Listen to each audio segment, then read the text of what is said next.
Good evening, everyone. This is Mr. Jay Ratnam speaking. Thank you very much for joining us this evening. We will just give it a couple of minutes just to allow people time to log in and sign in.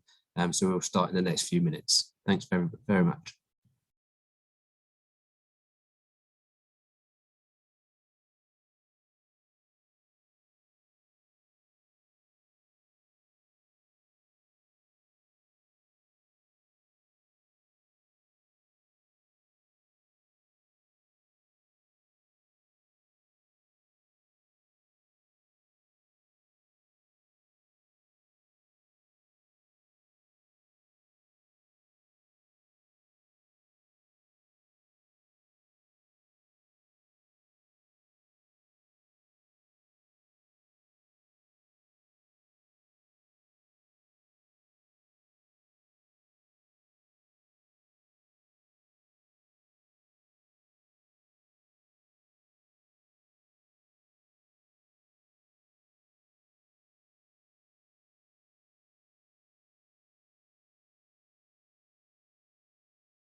Hey, good evening, everyone. Thank you for joining us for our third and final parent forum of the academic year. Just a reminder, as the message says on the screen, please ensure that your camera is switched off and that your microphone is muted also, please. If you have any questions throughout the evening, please use the chat feature. I will endeavour to answer all of those questions, and then any that we do miss, we'll come back to it and be able to answer those before the end of this academic year for you. So we're going to go straight into our agenda, which we've got our safeguarding review, which happened last week, which Mr. Tattersall, our deputy head teacher, is going to be sharing some information with you. We've finalised our new house system, which Mrs. Hills is going to be sharing information with you, and then myself for CAS Week and summer reading, and then any other business from the questions that anyone has throughout the evening. So I'm going to stop sharing my screen now for a second, and then I'm going to play Mr. Tattersall's safeguarding review and the community information around that.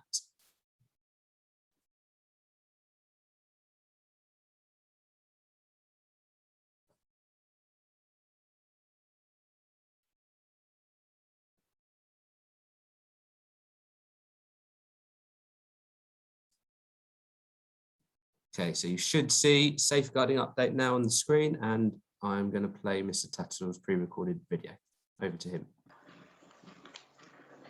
Good evening to everybody attending the Parents Forum. My name is Simon Tattersall. I'm the designated safeguarding lead at Langley Academy and the deputy head teacher at the school.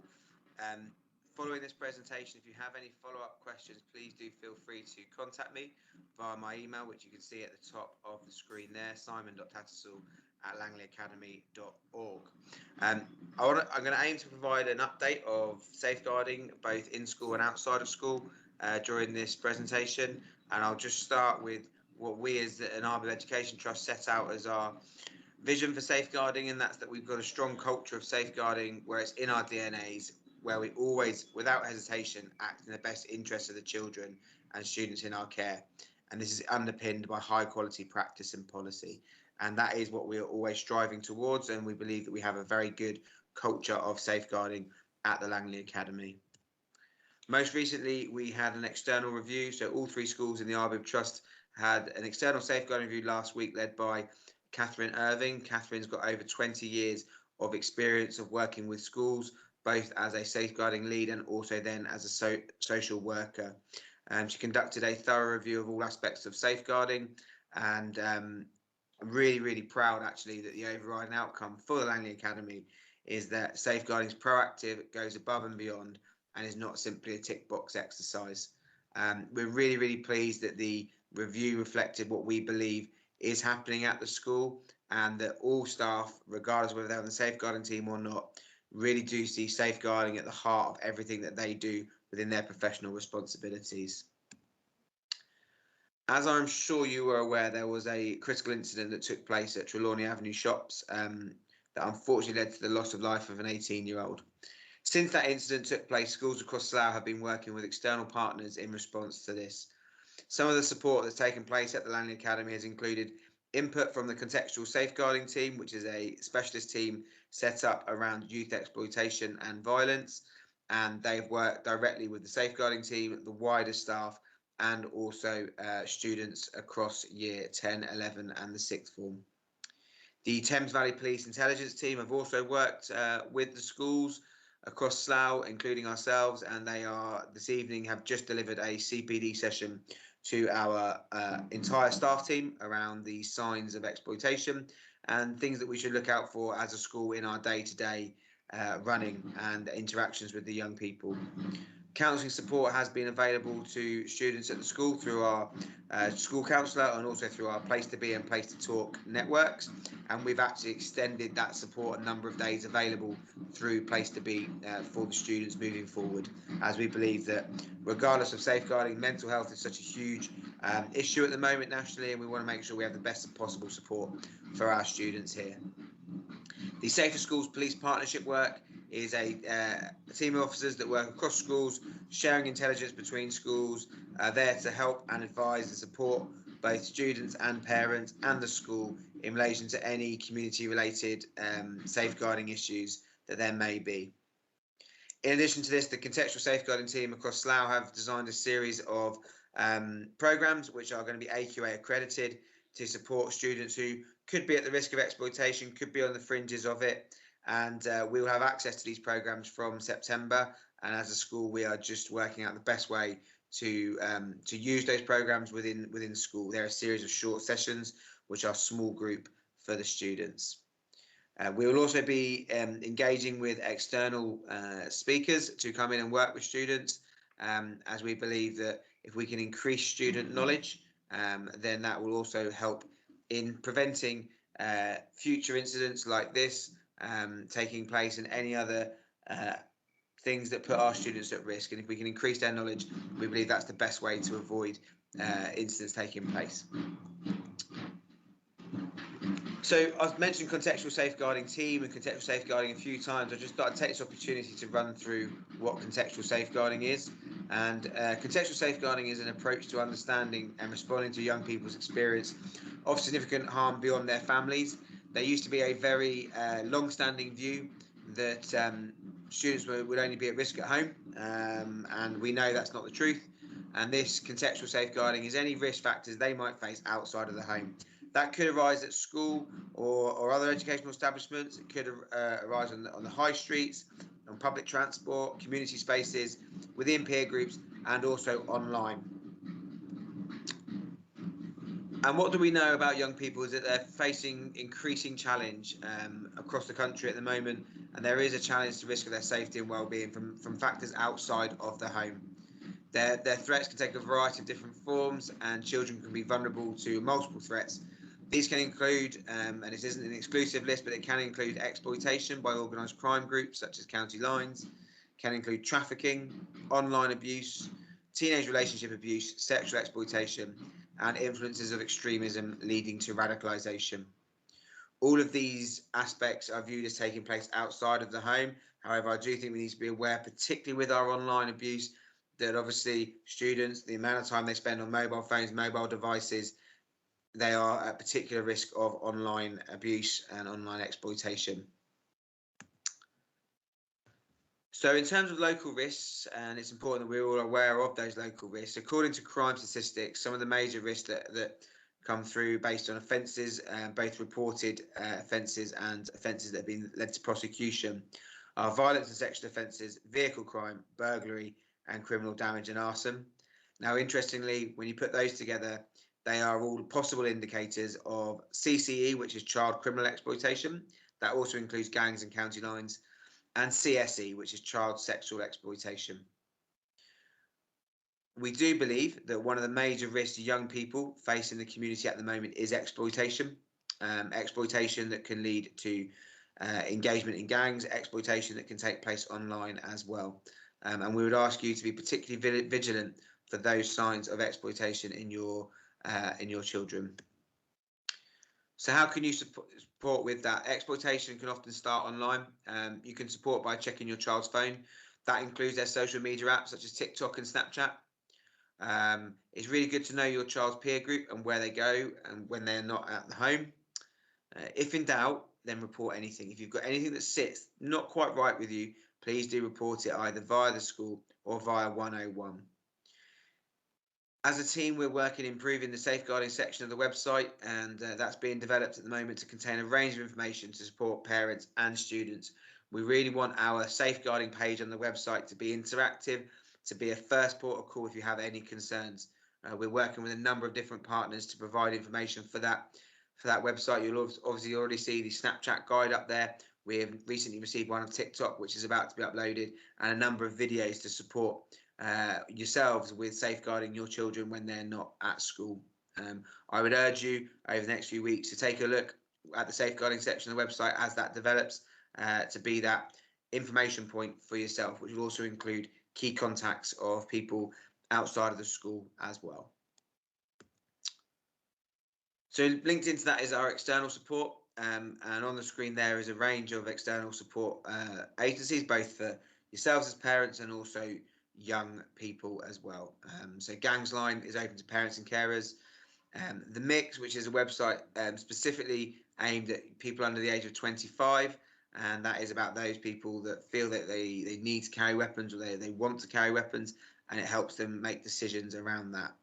The NSPCC helpline, there's both the email and the contact number on there. That is manned 24/7. Should you have a concern about any child, be that your own child or another child, you can report that through the NSPCC helpline. Childline is for the under 18s. It's a free and private confidential service where young people can speak to somebody about anything at all. It can be online or on the phone. And then Kooth. Kooth is an app that we would really recommend for any person that is struggling a little bit with their mental health. It's not a replacement for a specialist service such as CAMHS, but it is run by trained counsellors. It's quality assured, and they have a very strong safeguarding procedure in place should a young person be disclosing something that could put them at imminent risk. It's highly monitored, and I'd highly recommend, if your child's going to engage in an online service, then Kooth is the one that they choose. In terms of internal support, we do understand that it can be very, very difficult for both young people and parents sometimes to have a conversation and disclose information that is particularly sensitive. This year, the school purchased the Whisper app, so it's called the Whisper Anonymous Reporting Form, and there's a few different ways that you can do this. Through our school website, as you can see through the screenshot, it's under our useful links section. If you click on Whisper, it will take you straight through to the reporting form. You can choose to put your name on there, or you can choose to remain anonymous. There's also a text message, so you can text the number you can see on screen and start your message with TLA1, and whatever you type in that message, again, will come through to the school on the Whisper app. We've had a number of disclosures via this, and it's proven a really useful tool in breaking down the barriers and supporting young people that maybe don't feel quite comfortable enough to have that conversation yet.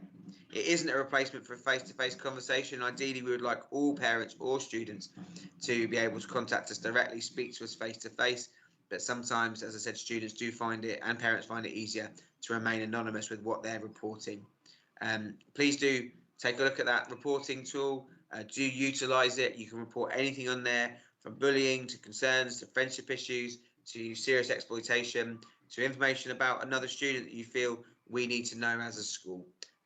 We thoroughly investigate each report that comes in and take a decision based on external support and what background information we have as well. So that is the Whisper tool, which I wanted to make you aware of it, and please do make your children aware of it. We have launched this in assemblies. There are posters around the academy as well. So obviously we're coming up to the summer holidays, and the most important thing is we want all students to have a brilliant summer holidays and to be safe. In terms of logistics of that, a member of the safeguarding team is on call every day. Whisper is monitored daily as well, and we will continue to work with all of our external agencies over the summer holidays. Due to the nature of on call during the holidays, please email any concerns to the generic email, which is safeguarding@langleyacademy.org, rather than individual staff members who may not pick up that email. So anything safeguarding related, please do email into that generic address, and one of the team will pick that up. The other thing the summer holiday presents is specific issues around community and the amount of time students are not in school. So please be vigilant with that. Also with their online activity. And finally, I'd also like just to mention water safety. Hopefully we'll have a very hot and sunny summer holidays. I think that's what we all want. But with that comes risks around water safety, and particularly in this area with the location and the locality to the River Thames, which can be very dangerous due to the currents that operate there. There will be a video put up on the safeguarding website around water safety, which I would urge your child to watch before going out and for you to be aware of. That is it from me. A bit of a whistle-stop tour of safeguarding, an update of where we're at, some of the developments were taking place, and some of the work we did in response to that critical incident. As I said, my email was on the first part of this presentation, simon.tattersall@langleyacademy.org, and I'm more than happy to answer any specific questions or follow-up questions you may have after this presentation. I wish you a good evening and a very relaxing summer holidays ahead. Thank you.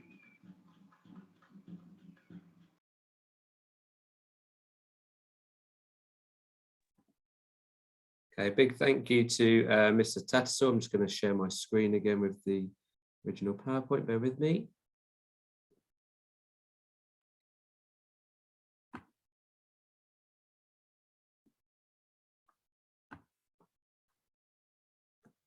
Okay, so yes, thank you very much to Mr. Tattersall. Apologies there in the background. You could hear some I think some drumming in the background. That's ready, Mr. Hunter, ready for the live performances that are going to be happening in our end of year assembly on the final day of school. So apologies if that kind of drowned out a little bit of Mr. Tattersall's message. But any questions that you do have, please put them in the chat now regarding that, or you can email Mr. Tattersall and the safeguarding team directly if there are any questions that perhaps you don't get answered this evening. So I'll just give it a second or two to look through the chat.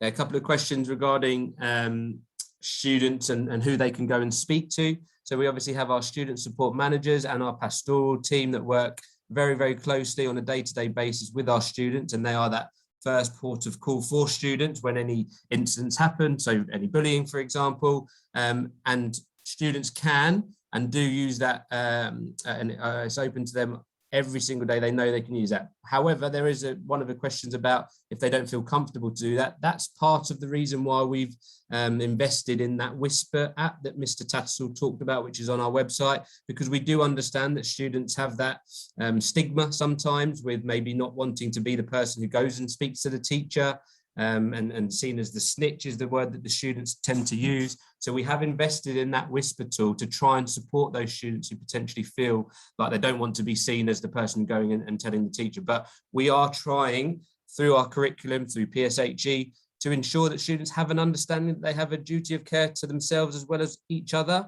and having that collective responsibility to ensure that if they see something, that they should do something about it. And that is by telling an appropriate adult. So we do have that continuous conversation with our students through our pastoral lines, through the curriculum, through assemblies, through PSHE.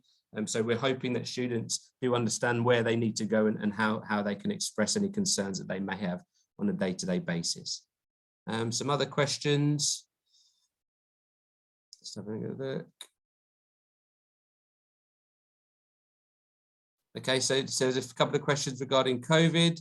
In terms of whether students could be wearing masks all the time. It's completely down to each individual. There's no expectation from us as a school that you are to wear masks in and around the corridors or in lessons. It is absolutely down to each and every single individual, staff and students, inclusive of that.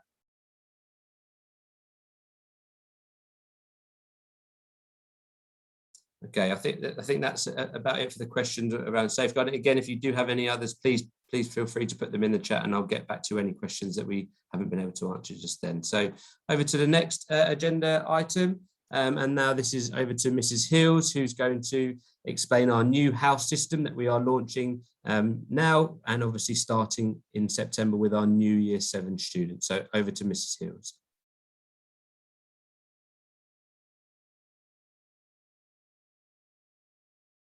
Hello, I'm Ms. Blay. I'm the head of Museum Learning. This is an assembly recording for Year 10s and for sixth form. I've been asked to talk about our new house system. You may ask why we need a new house system, and in fact lots of people did through our consultation process. We had a lot of positive feedback about the suggested changes. People suggested different individuals who might represent the houses. But some people said you can change all of them, but don't change my house. Literally every house was mentioned in that way. Change all of them, but don't change. Change all of them, but don't change our bit. And it's really lovely to hear students saying how much they cared about their houses. However, for both of your year groups, it is a time of change. Change is inevitable. It's time to review where we are and take next steps. That's what we wanted to do with the house system. I think the main reason we wanted to do this was because we wanted to think more clearly about who we are in our community. How are we representing the academy in the best way to create a better future? I particularly had some concerns about the fact that some of the houses were named after people and some of them were named after concepts like internationalism, and then one of them was named after a Greek titan, and mother of the Titans is the Greek goddess Gaia. I also didn't like the fact that W.G. Grace is not the best representation of sportsmanship. Though he was a famous cricketer, he was also famous for refusing to leave the pitch when caught out or bowled out, and also for a little bit of money laundering on the side. So I don't think he was really the best person to represent Grace House and the concept of sportsmanship. So I really hope that the new house system meets with your approval and that it's something that you feel like it can help us all towards the future. The first house in the new system is Arbib House, which is going to be linked to sustainability. The lady you can see in the picture here is Annabel Nicol. She's the daughter of Sir Martin Arbib, one of the founders of the Langley Academy, and she's our current sponsor. We've kept the name Arbib House because Annabel wanted it not just to be about her, which would be Nicol House, but in fact about her whole family, because both Annabel and her brothers are very much involved in environmental work, and particularly around green technology.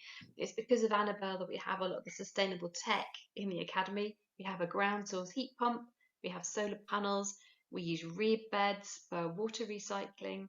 Even the shape of the Academy is designed to promote airflow through the building to keep it cool in the summer and warm in the winter.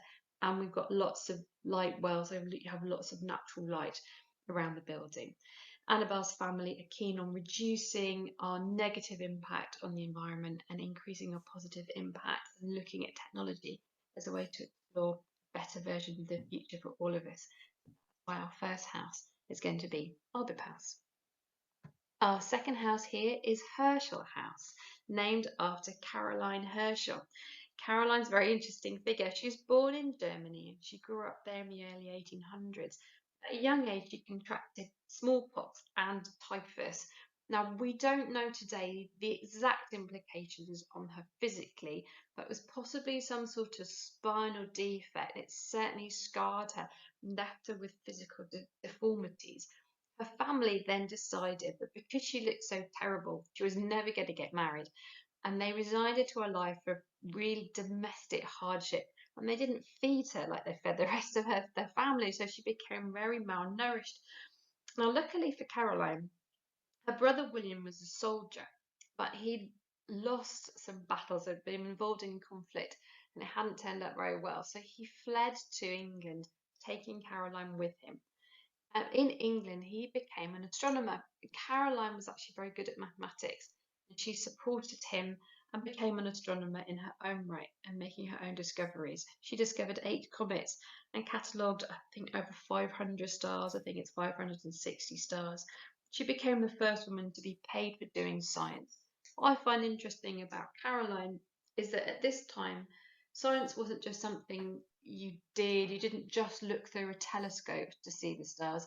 They actually had to make the telescopes themselves, grinding the glass and polishing them. And she was involved in that practical side as well as the mathematical side as well. The reason why Herschel House is linked to Slough is that they were doing this research in Slough.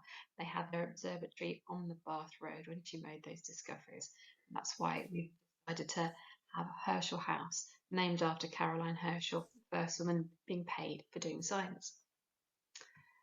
The third house is going to be Holmes House, named after Andy Holmes. Andy Holmes was the very first director of rowing at the Langley Academy. He died in 2010, aged only 51. At that point, he'd won 1 bronze medal and 2 gold medals at the Olympics, as well as receiving other achievements for rowing. He cared about other people taking part in the sport, and that's why he was involved with the Langley Academy in Slough.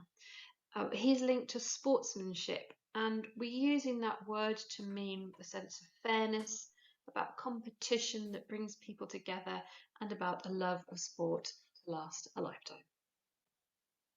Our fourth house is going to be Kumar House, named after Pravesh Kumar. Pravesh grew up in Langley. His family still live here. He recently was awarded an MBE by the Queen, and the new year's on his list. He's a creative practitioner, drama practitioner. He set up the theatre company Rifco, which I think is now based in Watford Way. And they have a youth programme called the Rifco Associates. He really cares about diversity in British theatre. And we've chosen him to link to creativity. This is the first time we've had a house with a creative link, and I think that's really important. The sense of creativity, about making things, about combining ideas to create something new, about how creativity is the link between imagination and innovation, making a difference for people and for pleasure. The next house is Nash House, which is linked to humanitarianism. Paul Nash is an internationally renowned artist. He lived between 1889, when he was born in Iver, and he died in 1946. He's buried in St Mary's Churchyard, which is just opposite the main gates of Langley Academy, opposite the Red Lion pub. He was a war artist. What I'd like to share with you about Paul Nash is that he shaped how people thought about war. He was a war artist in the First and the Second World War.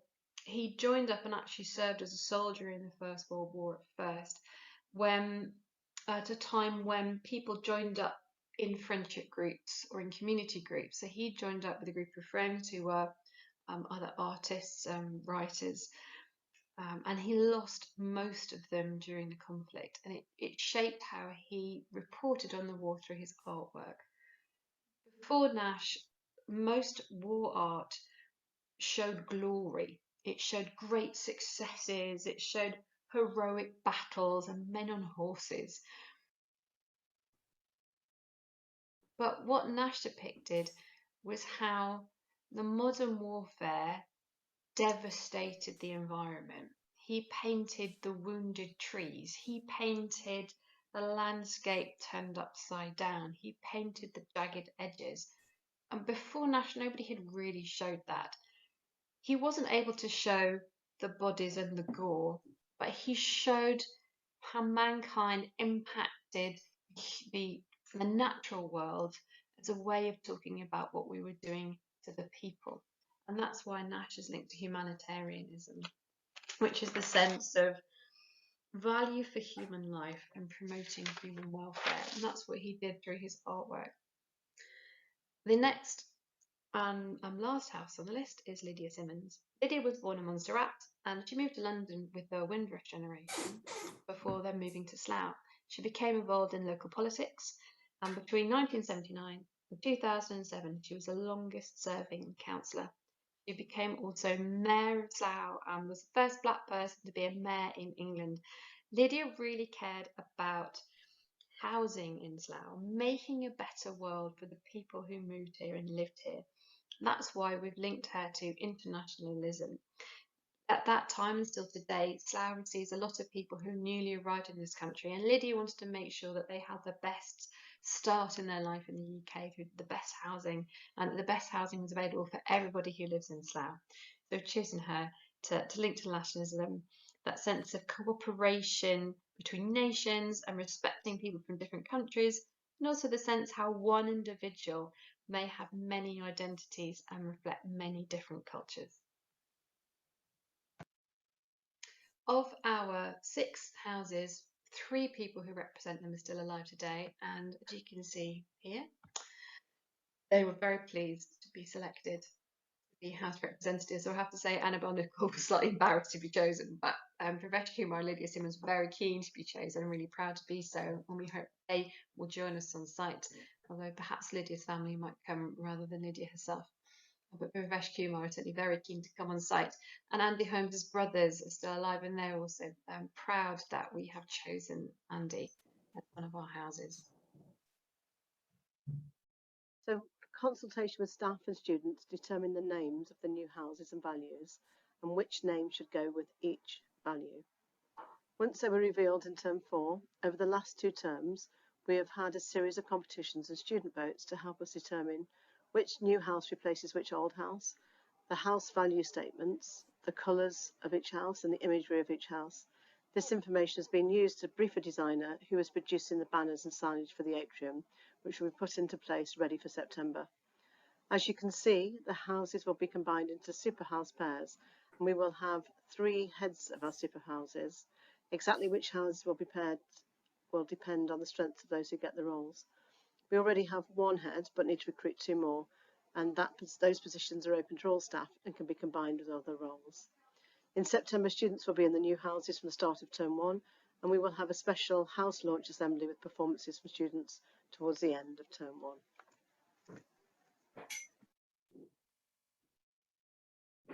Okay, thank you very much to Mrs. Hills and Mrs. Blay, who have done a lot of work around our new house system in consultation with parents, governors, students and staff. A really exciting time. We actually had our new year 7 students, so our current year 6s, transition day yesterday, and they were all told about their new houses, and they still had the same enthusiasm that you've had for years previously, about which house they're in, discussions about that, what colour is it. So we're hoping that the new house system is going to be as exciting as previously, if not even better. So I'll give it a minute or so again if there are any questions around any of the new house system changes. I don't think there have been.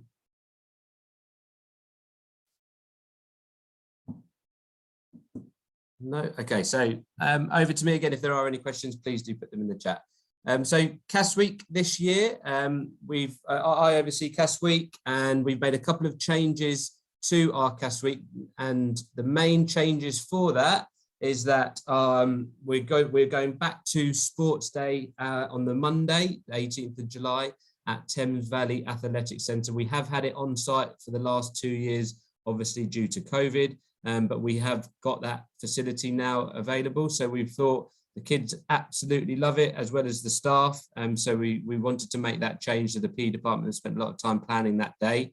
The main change for you guys in terms of parents and carers for your students is that we have asked you to get your children there for a 9 o'clock registration. Now, we understand that potentially poses a few difficulties with reference to work and dropping off maybe other children you may have, but there is the facility, if required, that we can take students there via our minibuses from school. So if that is the case for you or your child, please make sure that you've spoken to your RSL and that they are aware of that. Your child would then need to come to school at normal time through Green Drive Gate, and then we will ensure they get there and back safely on the school minibuses. But all of that information has been sent out to you in the letters.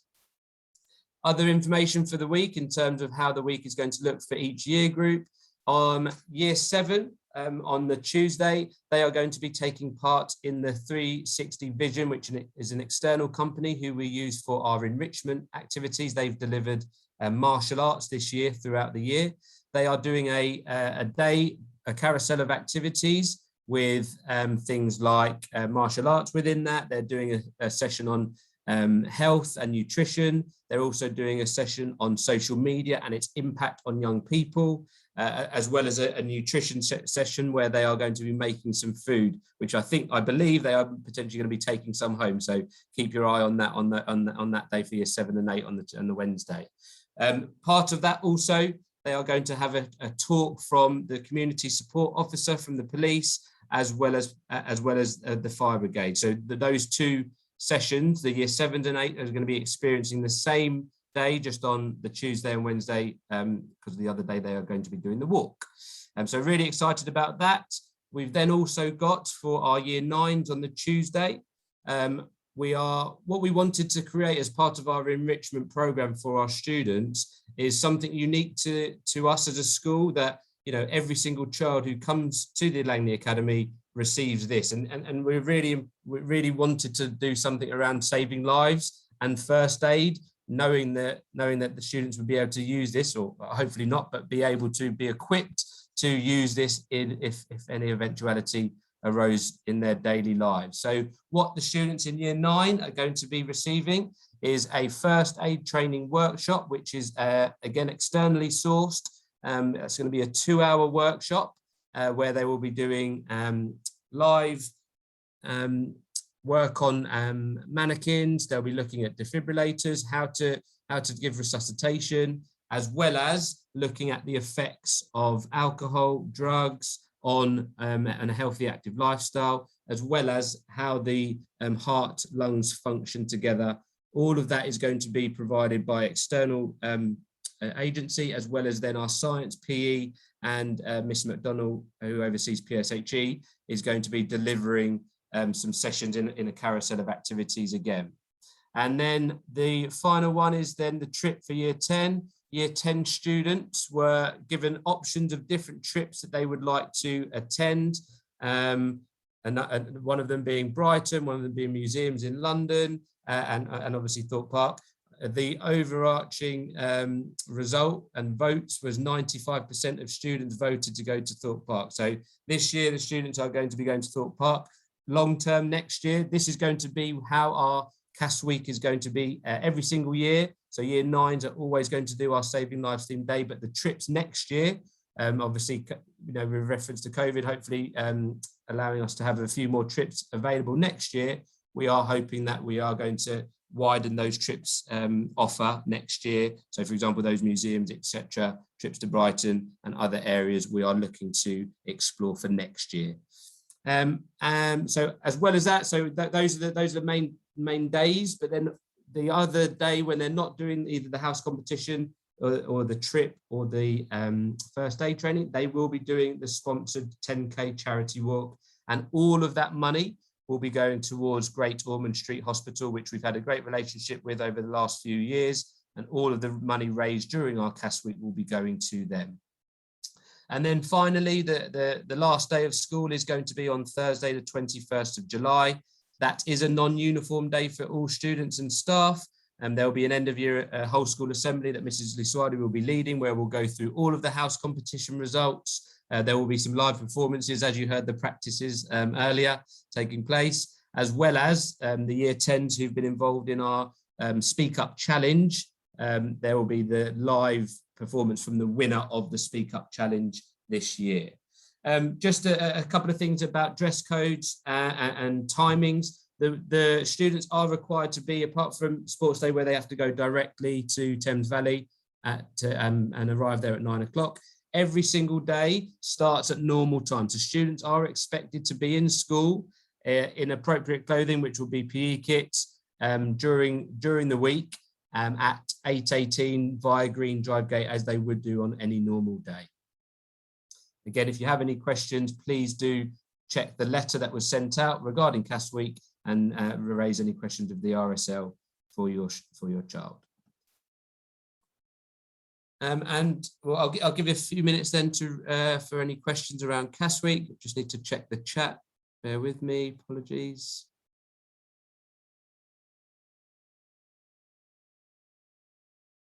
Okay, so there's a question about the time, the Green Drive Gate and how long it's open for. It's open for 20 minutes at the end of school. So that will be exactly the same case during CAS Week. Parents are invited to watch during CAS Week for Sports Day. You are allowed to go down there. The only thing that the centre have said to us is that parents arriving, they would have to pay for parking. So please be aware of that. But if you are coming to watch on Sports Day, please can you stay to the grassy area. There is a stand at Thames Valley Athletic Centre that is going to be for the students and staff. So if you are interested in coming to watch Sports Day, please stick to the grassed area. Some nice comments about the first aid for year 9. So thank you for those comments. On Friday, there's a question about Friday.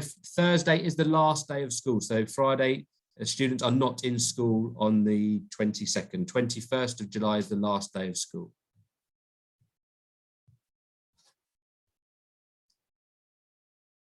Okay, I think that's it. Okay, I'll move on to the next item. Oh, sorry, there was one about Thursday. What time does school end on Thursday? There it was on the letter. The times for school on Thursday are coming in at normal time, and students will be dismissed at around about 11:45 to 12 o'clock. So students will be off site by 12 on the Thursday. Okay, and then it's over to me again, the last agenda item of summer reading. Now, what we have created this year, ready for summer, is that all students, we are giving parents and carers a summer reading list with guidance on appropriate books that we would like our students to read. There will be challenges set and prizes awarded based upon how many words or books that students read, and that will be awarded when they return in September. We are having a drive on our academic literacy, so obviously our oracy, that is inclusive of, and reading. At the moment, we are really pushing reading and in terms of its benefits to our students, and the statistics there support that in terms of how much reading at home and reading in general can support our students' overall literacy and also their attainment when it gets to GCSE levels. There is a strong correlation between students' literacy levels and their performance at GCSE. So we are really looking for your support within that at home. And we are doing a lot of work within our library. Mrs. Kimberly Hattie, our librarian, has regenerated our library with lots of new books. We are having a real push on it when it comes back to September in our inset day with staff to try and get students to have a love of reading and want them to have that read for pleasure mindset. And that's what we're looking to do for September, but we want that support from home. So if your child can, at the very, very least, read for a minimum of 20 minutes each day, there will be a huge improvement in their overall attainment. Research clearly shows that. What we are doing to try and support that in school next year, we have given some time in our house tutor session, which we have Monday to Thursday. On a Monday, students are going to be reading aloud with the support of their tutor. Books from year 7, 8 and 9 are going to be working on some books throughout their house tutor time that they're going to be working on for 20 minutes each Monday. And then one of their library lessons is also going to be 20 minutes guided reading and using that read aloud strategy.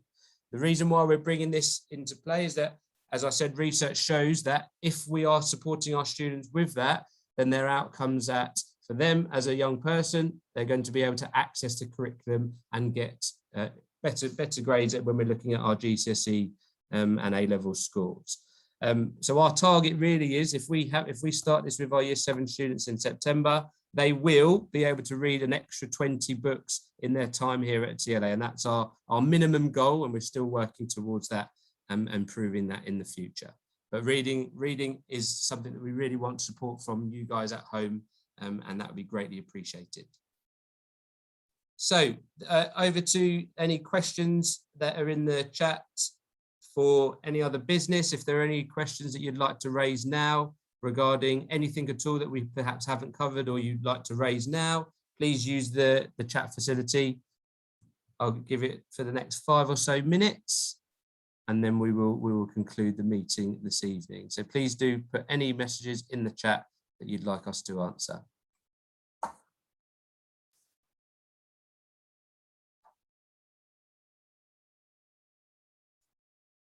Yeah, so just in reference to the reading list that is going to be available, so there will be an email sent out in touch with the reading list for guidance to parents and carers, and students will be shared that on the last day of school in their year group assemblies, so that they will be aware of the challenges set over the summer. And then obviously, if you can promote that at home once you receive the email with the list, that would be fantastic. Other questions? Yeah, PE kit is for sports day. Yeah, normal PE kit. We do tend to have quite a lot of issues. I know we haven't been there for a couple of years, but students do tend to end up wearing or trying to wear their own tracksuits and other items that are not the academy PE kit. Please do support us in stressing to the students that they have to wear full academy PE kit. Any sort of hoodies or tracksuit bottoms that are not Langley Academy, they will be taken off the students and given back to them at the end of the day. But please do support us in making sure that they wear the appropriate PE kit for the duration of the week. So that includes the walk as well. Yeah, so the advice I would give you about CAS week is Monday, obviously we've got our sports day, so please make sure they're in PE kit then. When they are in doing the year 7 and 8 house activities, they are going to be moving around, so I would suggest that they wear their PE kit then. And then for the sponsored walk also. For the year 9s, for the first aid training, they're absolutely fine to wear their uniform, or they can choose to wear their PE kit. It's up to them. And then obviously the Thorpe Park trip, students are allowed to wear their own attire. They can come in whatever they would like. Sports day, so students have to be there at 9 o'clock. And the sports day is due to start just after then, about 9:15, 9:20, we're due to start. It will finish at around about 2:15, 2:30. So on the letter, it says 2:30 for students to be collected on that day. And again, a reminder, if you are unable to get your child to Thames Valley Athletics Centre, please do liaise with the RSL, and we will be able to escort them down there via the minibuses.